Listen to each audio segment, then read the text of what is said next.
Also new tonight, a heart-stopping first-hand account from a Mandalay Bay worker who was one of the first people to encounter the Las Vegas shooter. That engineer was forced to dodge bullets as the gunman started shooting at him and a security guard. And tonight we're hearing one of the first calls for help. Scott McLean is out front in Las Vegas. Call the police. Someone's firing a gun up here. Someone's firing a rifle on the 32nd floor down the hallway. Copy. Hey, it's on 32.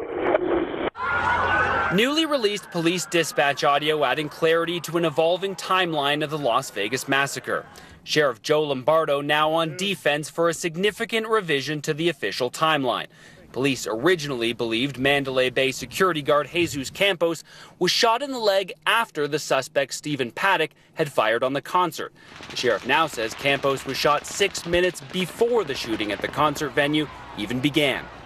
Lombardo told CNN affiliate KLAS, "Nobody is trying to be nefarious. No one is trying to hide anything. And what we want to do is draw the most accurate picture we can. And I'm telling you right now, today, that timeline might change again because it's human factor involved. The individual that put the timestamp associated with the radio call they received, maybe their watch was different. Maybe they looked at a different time when they put it down."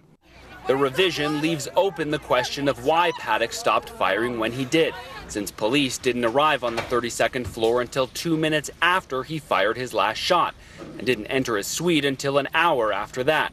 The company that owns Mandalay Bay, MGM, is skeptical of the new timeline. In a statement, a spokesperson wrote in part, "We cannot be certain about the most recent timeline that has been communicated publicly, and we believe what is currently being expressed may not be accurate." The timing of the shots is not all that's changed. Sheriff Lombardo says Paddock checked in 3 nights earlier than originally thought, traveling back and forth between the hotel and his home in Mesquite, Nevada. MGM says that on 2 occasions, a bellman helped Paddock bring bags up to his room through the service elevator. Investigators have spotted Paddock on security cameras around Las Vegas more than 200 times, alone on every occasion. But none of the sightings have helped explain why he carried out the attack in the first place. All those things that you would expect to find, we have not found. Campos, the security guard who first spotted trouble, wasn't the only employee who walked into chaos. When engineer Stephen Schuck arrived on the 32nd floor, he was quickly told to take cover. My whole family and I, we all appreciate him. At first, when the first shooting started, I was kind of frozen for a second. And he yelled at me, take cover, and if he yelled a second too late, I would have been shot, so I owe him my life. And there are plenty of questions being raised tonight about that shift in timeline and how it is that 18 minutes could pass between the time that Campos was shot and the time that police arrived on the 32nd floor. But this morning, Clark County Sheriff Joe Lombardo told local media that police did everything right.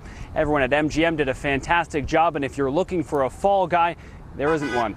Aaron. All right, thank you very much, Scott. And out front now, James Galliano, retired FBI supervisory special agent. So, look, this is what anyone in the victims, the families of those who died and those who are injured, and the American people want to know. We know that the shot happened, the first shot happened from the security guard 6 minutes before he shot anybody out that window. We know that there was a call to dispatch before the shooting happened saying that there was a shooter. And we know that the police didn't arrive upstairs till 2 minutes after. The sheriff says police did everything right, that MGM did everything right. Did everybody, and there is no fall guy. Did everybody do everything right? Are we able to say that from what we know right now? Sure. Let me make a distinction first. So I served in the federal law enforcement for 25 years. Very different from what we do from regular cop work. We do proactive law enforcement, meaning we make a case, we choose the time and place that we take it down. And you go in. And you go down. One guy's going to get arrested, we bring 10 people. 2 guys, 20 people. What they had to deal with in Las Vegas is reactive work. It's not proactive, it's reactive. So you get the call and you have to respond. There's the fog of war, there's the erroneous reports we know that happen on social media. I don't criticize the sheriff or the Las Vegas Metropolitan Police Department one iota for their response in the tactical resolution realm, and I say that as a former SWAT team leader and hostage rescue team member. What I'm critical about is, why would you release a timeline until you knew that it was dialed in and on point? The chronology is important because it establishes motive and it explains things tactically so you can make sure that... So when you look at 9:59, there's a shooting. it gets called into dispatch, and it isn't until 10:17 Yes. when people who can deal with this issue arrive on the floor. Right now, that's the timeline we have. Okay, Yes. it could shift. But are you comfortable saying everybody did everything right? Yes, 18 minutes. Now, I know that there were reports that there were police officers at the hotel prior to this on something else, but you get a call that there's shots fired.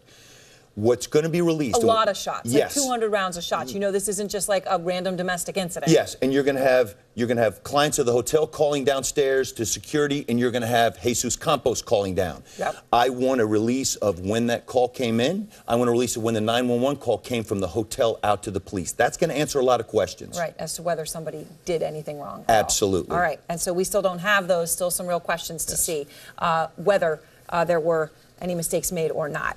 And we have